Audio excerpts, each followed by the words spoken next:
ইনকিলাব মঞ্চের মুখপাত্র শরীফ ওসমান হাদি হত্যা মামলায় ডিবি পুলিশের দেওয়া অভিযোগপত্রে নারাজি দিয়েছেন মামলার বাদী। বৃহস্পতিবার ঢাকার অতিরিক্ত চিফ মেট্রোপলিটন ম্যাজিস্ট্রেট জসিতা ইসলামের আদালতে নারাজির আবেদন দাখিল করা হয়।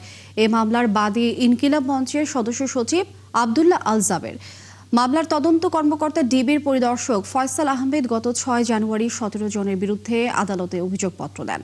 আইনজীবী জানান, এই চার্জশিট তদন্ত কর্মকর্তা কেবলমাত্র জমা দেওয়ার দায়িত্ব থেকে দিয়েছেন।